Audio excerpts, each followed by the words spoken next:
Praise the Lord. இன்றைய ஜீவாப்பம் மத்தேயு 27ஆம் அதிகாரம் 20 22 வசனங்கள். பரபாசை விட்டுவிட கேட்டுக்கொள்ளவும் இயேசுவை கொலை செய்விக்கவும் பிரதான ஆசாரியரும் மூப்பரும் ஜனங்களை ஏவி விட்டார்கள். தேசாதிபதி ஜனங்களை நோக்கி, இவ்விருவரில் எவனை நான் உங்களுக்கு விடுதலையாக்க வேண்டும் என்று கேட்டான். அதற்கு அவர்கள் பரபாசை என்றார்கள். பிலாத்து அவர்களை நோக்கி, அப்படியானால் கிறிஸ்து எனப்பட்ட இயேசுவை நான் என்ன செய்ய வேண்டும் என்று கேட்டான். அவனை சிலுவையில் அறைய வேண்டும் என்று எல்லாரும் சொன்னார்கள். அல்லேலூயா. பாருங்க, இந்த வேத வசனம் இயேசு கிறிஸ்துவை ஒரு சைடு நிற்க வச்சுட்டு ஒரு சைடு பரபாசை கொண்டு வந்து நிற்க வச்சு இந்த ரெண்டு பேர்த்தில் யாரை விடுதலை செய்யணும்னு சொல்லி கேட்குற ஒரு காரியம் நடக்குது. இந்த டைமில் தான் கூட்டங்கள் எல்லாம் சூழ்ந்திருக்கு. தேசாதிபதி பொந்தி பிலாத்துவோட அரண்மனை முன்னாடி எல்லாம் கூடி நிற்கிறாங்க. பரபாசை விட்டுவிட கேட்டுக்கொள்ளவும் இயேசுவை கொலை செய்விக்கவும் இந்த பிரதான ஆசிரியரும் மூப்பரும் ஜனங்களை ஏவி விடுறாங்க. பாருங்கள், ஜனங்கள் நிறைய பேர் என்னன்னு தெரியாமலே கூட்டம் கூடியிருக்காங்க. அப்போ அவங்ககிட்டலாம் நீங்கள் இந்த மாதிரி கேளுங்க, இவங்களை இந்த மாதிரி பண்ணுங்கள், அவங்கள விடுவிக்க சொல்லுங்கள், இயேசு கிறிஸ்துவை கொலை செய்கிறதுக்கு ஒப்பு கொடுக்கறதுக்கு சொல்லுங்கள் அப்படின்னு நிறையா பேரை ஏவி விடுறாங்க. பாருங்கள், இந்த காலகட்டங்களும் நாம் பார்க்கிறோம். இயேசுவோட வழியில் உண்மையாக ஓடுகிறவர்களுக்கு நிறைய பாடுகள் உண்டு, உபத்திரங்கள் உண்டு. நாம் உண்மையாக நேர்மையாக செஞ்சுருப்போம். நாம் செய்யாத தப்பு கூட நமக்கு தண்டனை அனுபவிக்கிற மாதிரி சூழ்நிலைகள் வரும். நமக்கு விரோதமாக மனிதர்கள் நிறைய பேர் எழும்போது நம்ம பார்க்க முடியும். நான் ஒன்றுமே செய்யாத தப்புக்கு இப்படி செய்கிறாங்களே அப்படின்னு நமக்கு தோணும். இன்னும் நமக்கு விரோதமாக எழும்பி நமக்கு மேலுள்ள அதிகாரிகள்கிட்ட நமக்கு விரோதமாக அவங்க போட்டு கொடுத்து, அதாவது ஏவி விட்டு நமக்கு தண்டனை கிடைக்கும்படி அநேக காரியங்கள் நம் வாழ்க்கையிலே சம்பவித்தது உண்டு. பாருங்கள், இயேசு கிறிஸ்து அவரோட வாழ்க்கையிலேயே பாருங்கள், பரபாஸ் இருக்கிறதுலே மோசமானவன், டெரரிஸ்ட்டு. அப்படிப்பட்டவனை கொண்டு வந்து பக்கத்தை நிறுத்தி யாரை விடுதலை பண்ணும்? அந்த பண்டிகை தோறும் ஒருத்தரை விடுதலை ஆக்குவது இந்த பிலாத்து அவங்களுக்கு ஒரு ரொட்டீனாகவே அது ஒரு வேலை நடக்குது. அப்போ இந்த பண்டிகையின் போது எப்படியாவது இயேசு கிறிஸ்துவ விடுதலை ஆக்கணும் தான் அந்த பிலாத்தோட எண்ணமும் கூட. அவன் ஆனால் பதவியை தக்க வச்சுக்கணும். ஜனங்கள் மனசில் இயேசு கிறிஸ்துவ விடுதலை பண்ணுற மாதிரி சொல்ல மாட்டாங்களான்னு அவன் அதுக்கு தான் இருக்கிறதுலே மோசமானவனை பரபாசை கொண்டு வந்து நிறுத்துறான். பாருங்கள், ஜனங்கள் அப்படிப்பட்ட மோசமானவன் தெரிஞ்சும் கூட என்ன காரியங்கள் அடுத்து நடக்குதுன்னா, தேசாதிபதி ஜனங்களை நோக்கி, இவ்விருவரில் எவனை நான் உங்களுக்கு விடுதலையாக்க வேண்டும் என்று கேட்டான். அதற்கு அவர்கள் பரபாசை என்றார்கள். பாருங்கள், அவன் திரும்பவும் கேட்குறான். பிலாத்து கேட்குறான் திரும்பவும், இந்த இருவரில் யாரை விடுதலையாக்கணும் சொல்லுங்க அப்படின்னு சொல்லும்போது, ஏற்கனவே இந்த பிரதான ஆசாரியர்கள் மூப்பர்கள்லாம் ஜனங்களை ஏவி எல்லாம் சொல்லி வச்சுருக்காங்க. கேட்டால் இந்த மாதிரி சொல்லணும். அதே மாதிரியே ஜனங்க யாரை விடுதலையாக்கணும்னா பரபாசை விடுதலையாக்கணும்னு சொல்லிட்டாங்க. பாருங்கள், பிலாத்து அவர்களை நோக்கி, அப்படியானால் கிறிஸ்து எனப்பட்ட இயேசுவை நான் என்ன செய்ய வேண்டும் என்று கேட்டான். அவனை சிலுவையில் அறைய வேண்டும் என்று எல்லாரும் சொன்னார்கள். அல்லேலூயா. பாருங்கள், சிலுவை இப்போ கொலை செய்கிறதுலே சிலுவையில் அறையப்படணும்னு சொல்கிறது ரொம்ப கொடூரமான மரணம். அது அந்த சிலுவை மரணங்கிறது அணுவாக சித்திரவதை அனுபவித்து சாகிற மாதிரி.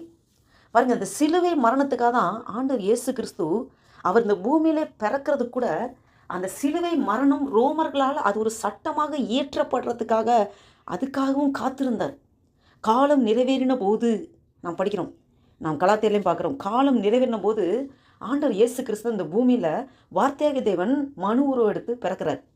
பாருங்க, காலம் நிறைவேறின போது அதில் ஒரு பாயிண்ட் தான் சிலுவை மரணம் ரோமர்களால் அது ஒரு சட்டமாக இயற்றப்பட்டதுக்கப்புறம் தான் ஆண்டவர் இந்த பூமியில் பிறக்கிறார். ஏன்னா அவருடைய திட்டம் தீர்மானம் சிலுவையில் அறையப்பட்டு அதன் மூலமாக தான் அவரோட உயிர் ஜீவனை கொடுக்க வேண்டிய அவருடைய திட்டம் தீர்மானம். ஏன் சிலுவை மரணம் அப்படின்ட்டு கேட்டால், இப்போ மரணம் பாருங்கள், பலவிதமான மரணம் இருக்குது. ஒன்று, கழுத்தை அறுத்து கொலை பண்ணுறது. இப்போ கழுத்தை அறுத்தா தலையை வெட்டுனா ரத்தம் எல்லா ரத்தமும் வெளியில் போயிடாது. அது இப்போ கல்லெறிஞ்சு கொண்டா ஃபுல்லாக உடம்புல உள்ள எல்லா ரத்தமும் போயிடாது. வேறு எந்த மரணமாக இருந்தாலும் நம்ம சரீரத்தில் இருக்கிற ரத்தம் முழுமையாக வெளியில் போகாது, அதுக்குள்ளேயே மரணம் சம்பவிக்கும். பாருங்கள், இந்த சிலுவை மரணம் மூன்று ஆணிகள் கடாவப்பட்டு அந்த ஒரு உயர்ந்த ஒரு மரத்தில் கடாவப்பட்டு தொங்க வைக்கும்போது அந்த ஆணிகள் இந்த கிறிஸ்ட் ஏரியாவில் இந்த பாம்பில் இந்த மெட்டா மெட்டகார்பல் அதில் அடிக்கிறது இல்லை, இந்த கார்பல் போன், அதாவது ரிஸ்ட் ஏரியா, வாட்ச் கட்டுற இடத்துல, அந்த இடத்துல தான் ஆணி அடைப்பாங்க 2 சைடும் கையில். அங்கே வந்து வெயின் பாஸ் ஆகுது, ஆர்ட்ரி பாஸ் ஆகிற இடம் வெசல். அப்போ பிளட் வெசல்ஸ், ஆர்ட்ரி தமனி, அது பாஸ் ஆகிற இடம். அது வந்து பிளட்டு பீறிட்டு வெளியில் வரும். அது வந்து பியூரிஃபை பிளட்டு ஹார்ட்டுக்கு ஹார்ட்லேருந்து ஹார்ட்டில் பம்ப் பண்ணதுக்கப்புறம் பிக் அயோட்டா, அந்த பிக் தமனி ஆர்ட்ரின்னு சொல்லுவாங்க, அந்த ஆர்ட்ரி வழியாக பிக் அயோட்டா வழியாக வர பிளட் தான் அது பாடிக்கு ஃபுல் சப்ளை பாஸ் ஆகுது பாருங்கள். அந்த பிளட் வெசல்ஸ் தான் இங்கே இது வரைக்கும் வருது, அந்த ரிஸ்ட் ஏரியாவில். அந்த இடத்துல அந்த ஆர்ட்ரியை பஞ்சர் பண்ணுற இடம் தான் இந்த இது ஆணியை வச்சு அடிக்கிறாங்க. இதில் போன் அந்த கேப்பில் தான் அடிக்கிறாங்க. போன் எதுவுமே புரோக்கன் ஆகாது. அதில் வந்து இந்த கார்பல் போனில் 8 கார்பல் போன் இருக்கும், அதில் கேப்பில் தான் அடிப்பாங்க, போன் இல்லாத இடம் பார்த்து. எலும்புகள் எதுவும் முறிக்கப்படுவதில்லைன்னு சொன்னபடி எலும்புகள் எதுவுமே ஏசப்பாக்கு முறிக்கப்பட்டதில்லை. இந்த வெசல் வந்து பஞ்சர் ஆகுது, அந்த இந்த இது ரத்த நாளங்கள் பஞ்சர் ஆகுது, அதுதான் பார்த்து ஆணி அடிக்கிறாங்க. அதே மாதிரி காலில் 2 காலையும் சேர்த்து வச்சு அந்த வெசல் பாஸ் ஆகிற இடம், அந்த கரெக்டாக அந்த வந்து கேப்பில் போனு எதுவுமே வராமல் அந்த கேப்பில் தான் அடிக்கிறாங்க, அதுவும் வெசல் பாஸ் ஆகிற இடம். அப்போ இந்த 3 ஆணிகள்னாலேயே அப்படியே ரத்தம் அப்படியே ஆறாக பெருக்கெடுத்து ஓடுது. அப்போ அந்த ஃபுல் பாடியில் உள்ள ரத்தமும் சிந்தப்படணும் அப்படின்னு இருக்குது. அதோட இப்போ கழுத்தை அறுத்து கொலை பண்ணால் எலும்பு முறிக்கப்படும். அதே மாதிரி கல்லுகள் வச்சு அடித்து இது பண்ணால் அதுலேயும் எலும்பு முறிக்கப்படும். அப்போ சிலுவை மரணம், ஆண்டவர் செலக்ட் பண்ண மரணம் சிலுவை மரணம். அந்த ரோமர்கள் சட்டத்தில் இந்த சட்டமாக இயற்றப்பட்டதுக்கப்புறம் தான் ஆண்டவர் இயேசு கிறிஸ்து இந்த பூமிக்கு வந்ததுக்கு காலம் நிறைவேறின போது அப்படிங்கிறதுல இதுவும் ஒரு பாயிண்ட் பாருங்கள். அப்போ இப்போ வந்து இந்த யூதர்கள் பார்க்குறாங்க, இயேசு கிறிஸ்து என்ன பண்ணணும்னு அந்த பிலாத்து கேட்கும்போது, இயேசு கிறிஸ்து என்ன பண்ணுகிற இயேசுவை நான் என்ன செய்ய வேண்டும் என்று கேட்டான். அவனை சிலுவையில் அறைய வேண்டும் என்று எல்லாரும் சொன்னார்கள். பாருங்கள், சிலுவையில் அறைய வேண்டும். அப்போ இவர் முள்கிரீடம் சொருகுறாங்க, அது மூலமாக ரத்தம் இந்த கைகள் கால்களை அந்த வெசல் பாசார இடத்துல தான் அடிக்கிறாங்க. அப்போ ரத்தம் பீறிட்டு வெளியில் வருது. அப்போ சரீரத்தில் இருக்க ஒட்டுமொத்த ரத்தமும் சிந்தப்படணும். ஏன்னா ரத்தத்தில் தான் பாவம் இருக்கிறது. நம்ம பிறக்கும்போதே பாவிகளாக தான் பிறக்கிறோம். என் தாய் என்னை பாவத்தில் கர்ப்பம் தரித்தாள் என்று தாவீது அவர் சங்கீதத்திலே சொல்வதை பார்க்கிறோம். பாருங்க, நம்ம பிறக்கும் போதே ஆதாம் தொடங்கி அந்த ஆதியாமத்தில் ஆதாம் ஏவாள் கீழ்ப்படியாமையின் நிமித்தம் வந்த பாவம், அதை தொடர்ச்சியாக வருதுதான் மனுக்குலம். பாவிகளாகவே தான் மனிதர்கள் அவங்களுடைய எல்லாம் வாழ்க்கை முறைகள் எல்லாமே இருக்குது. பிறக்கும் போதே பாவிகளாக தான் பிறக்கிறாங்க. அப்போ இந்த பாவம் எதில் இருக்குது? ரத்தத்தில் தான் இந்த பாவம் இருக்கிறது. அப்போ அந்த ரத்தம் முழுமையாக சிந்தப்படும் போது அந்த மனிதன் பரிசுத்தமாக்கப்படுகிறான். ஆனால் ரத்தம் முழுமையாக சிந்தப்படும் போது அவன் பரிசுத்தமாக்கப்படுகிறான்னா, உடம்புல ரத்தமே இல்லைன்னா அவன் செத்து போயிடுவான். அப்போ தான் ஆண்டவர் இயேசு கிறிஸ்து மனிதர்கள் மேல் அவர் வைத்த அன்பு நிமித்தமாக அவர் தன்னையே ஜீவபலியாக ஒப்பு கொடுக்க, மனிதர்களுடைய எல்லாருடைய பாவங்களுக்காக, எப்படி ஒரு மனிதன் ஒரு ஆதாமின் நிமித்தம் அவன் செய்த பாவத்தின் நிமித்தம் ஹோல் மனுக்குலத்திற்கும் பாவிகளாக நிர்ணயிக்கப்பட்டதோ, அதே போல் ஒரு மனிதனின் ஜீவ பலி நிமித்தம் ரத்தம் சிந்துவதன் நிமித்தம் அந்த இரத்தத்தின் மூலமாக எல்லா மனிதர்களுக்கும் ரட்சிப்பு கிடைக்கப்படுகிறது. அல்லேலூயா. பாருங்கள், அதனால தான் ஆண்டவர் இயேசு கிறிஸ்து சிலுவையில் அறைவதற்கு தன்னை ஒப்பு கொடுக்க இந்த பூமிக்கு வந்தார். ஏன்னா சிலுவையில் அறையப்படும் போது முழு ரத்தமும் சிந்தப்படும். கடைசியாக அந்த போர் சேவகன் விழாவிலே குத்தி பார்க்கிறான். விழாவிலே குத்தும்போது கடைசியாக விட்டு கொஞ்சம் அந்த ரத்தமும் அதுக்கப்புறம் தண்ணீர், ரத்தம் எல்லாம் முடிந்ததுக்கப்புறம் தான் ஊந்தண்ணீர் வெளியில் வரும். அதுவும் ரத்தமும் தண்ணீருமா வெளியில் வந்தது என்று நாம் வேதத்தில் பார்க்கிறோம். அவர் நமக்காக நம் மீது வைத்த அன்பின் நிமித்தம் அவர் கடைசி சொட்டு ரத்தம் சிந்தும்படியாக சிலுவையிலே தன்னையே ஜீவபலியாக ஒப்பு கொடுத்தார். அவர் பிதாவே மண்டையில் என் நாவியை ஒப்பு கொடுக்கிறேன் என்று சொல்லி தான் அவர் ஒப்பு கொடுத்தார். ஆண்டவர் இயேசு கிறிஸ்துவை யாராலும் உயிர் எடுக்க முடியாது. போர் சேவகர்களாலே அவர் உயிர் போகவில்லை, அவர் தன்னையே ஒப்பு கொடுத்தார். அல்லேலூயா. பாருங்க, சிலுவையில் அறைய வேண்டும். இந்த சிலுவை மரணம், அதற்காகவே ஆண்டவர் இந்த பூமியிலே மனிதனாக, அவர் வார்த்தையாகிய தேவன் மாம்சமாகி இந்த பூமியிலே 33.5 வருடங்கள் வாழ்ந்து சாட்சியாக இப்படி வாழணும், என்னை பாருங்க, என்னை நோக்கி வாங்கன்னு சொல்லி ஆண்டவர் மாதிரியாக வாழ்ந்துவிட்டு பரலோகத்துக்கு சென்றவர் இப்போது உங்களோடும் என்னோடும் வார்த்தை மூலம் நம்மளோடு இடைப்பட்டு கொண்டிருக்கிறார். ஆவியாய் இருக்கிறார். அவர் ஆவியாய் உலாவிக் கொண்டிருக்கிறார். அவர் கிறிஸ்து வேலை எங்கும் இல்லை, நமக்குள்ளே வாசம் செய்கிறார். கிறிஸ்துவான மகிமையின் நம்பிக்கையாக நமக்குள் இருப்பதே அந்த ரகசியம் என்று சொல்லப்பட்டிருக்கிறது. இவ்வேளையில் இந்த சிந்தையோடு நாம் ஆண்டு நோக்கி பார்ப்போமா? ஜெபம் செய்வோம். அல்லேலூயா. நன்றி தகப்பனே, நன்றியோடு துதிக்கிறோம், ஸ்தோத்தரிக்கிறோம். இந்த 2025வது வருடத்தின் ஆண்டவரே பிப்ரவரி மாதம் 2வது மாதம் பிப்ரவரி மாதத்தின் 5ஆம் தேதியை காண கிருபை செய்கிறேன். நன்றி அப்பா, நன்றி அப்பா. அப்பா, ஒவ்வொரு நாளும் எங்களுக்கு ஜீவன், சுகம், பலன், ஆரோக்கியத்தை தந்து நடத்தி வருகிற கிருபைக்காய் உமக்கு நன்றி அப்பா. இருதயத்தின் ஆழத்திலிருந்து நன்றி செலுத்துகிறோம். ஆண்டவரே, நீர் இந்த மட்டும் எங்களை நடத்தி வருவதற்கு நாங்கள் எம்மாத்திரம் ஆண்டவரே, எங்கள் வீடும் எம்மாத்திரம் ஆண்டவரே, எங்கள் முழுவதுமாக தாழ்த்துகிறோம் ஆண்டவரே.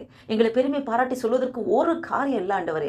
நாங்கள் நிற்பதும் நிர்மூலமாக இருப்பதும் இயேசுவே உடைய சுத்த கிருபையா. நன்றி தகப்பனே, நன்றி தகப்பனே. அப்பா, இந்த நாளில் கூட ஆண்டவரே இந்த வேத வசனத்தை ஆராயும்படியான ஒரு கிருபை எங்களுக்கு தந்திரே. நன்றி அப்பா. ஆண்டவரே அப்பா, ஸ்தோத்திர கத்தாவே, ஸ்தோத்திரம் ஆண்டவரே. அப்பா, உமக்கு விரோதமாக அப்பா பிரதான மூப்பர்களும் ஆண்டவரே அப்பா ஸ்தோத்திர கத்தாவே, அல்லேலூயா, அப்பா பிரதான ஆசாரியர் மூப்பர்களும் உமக்கு விரோதமாக ஜனங்களை ஏவி விட்டார்களே.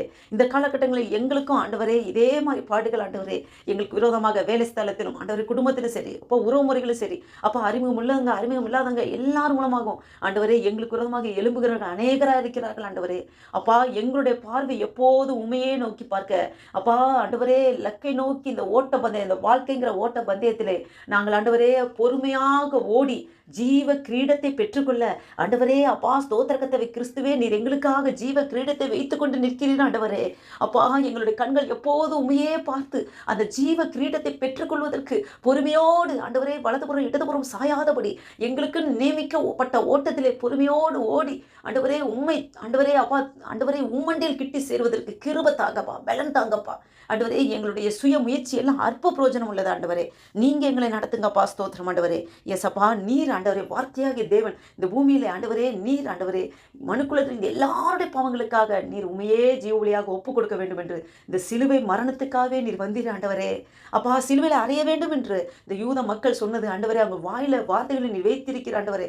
இவ்வகையான மரணத்தை தான் நீர் எதிர்பார்த்து வந்தீர் ஆண்டவரே. அப்பா ஸ்தோத்திர கத்தாவே ஆண்டவரே, வேத வாக்கியங்கள் நிறைவேறும்படியாக இப்படிப்பட்ட காரியங்கள் எல்லாம் சம்பவிக்கிறது ஆண்டவரே. அப்பா ஸ்தோத்திர கத்தாவே, எங்களோட வாழ்க்கையும் ஆண்டவரே அப்பா உம்முடைய கரத்தில் இருக்கிறது ஆண்டவரே. எங்களை தாழ்த்துகிறோம் ஆண்டவரே. அப்பா, உம்முடைய சித்தத்தின்படி எங்களுடைய ஒவ்வொரு வாழ்க்கையை அமைய ஆண்டவரே, எங்கள் சுயமெல்லாம் சாம்பலாய் மாறட்டும் ஆண்டவரே. எங்களை கொண்டு என்ன செய்ய சித்தம் தீர்மானம் வைத்திருக்கிறோ உடைய சித்தத்தின்படி நடத்துங்கப்பா.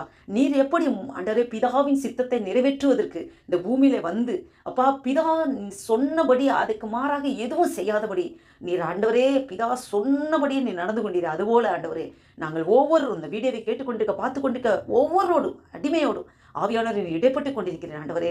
என் ஆவியானவர் நீர் எங்களை அனுதினமும் வழி நடத்துகிற தேவனாய் இருக்கிறேன். எங்களை தேற்றுகிற ஆற்றுகிற பரிசுத்த ஆவியானவரே. அப்பா ஸ்தோத்திர கர்த்தாவே ஆண்டவரே, பிதா ஆண்டவரே அப்பா அப்பா பிதாவென்று கூப்பிடுகிற புத்திர சுவிகாரத்தை எங்கள் தந்திருக்கிறீர் ஆண்டவரே. உம்முடைய இருதயத்தின் ஏக்கத்தின் துடிப்பை அறிந்தவர்களாய் ஆண்டவரே உம்முடைய சித்தத்தின்படி செய்கிற பிள்ளைகளாக எங்களை வழி நடத்துங்கப்பா. எங்கள் சுயமெல்லாம் சாம்பலாய் மாறட்டும் ஆண்டவரே.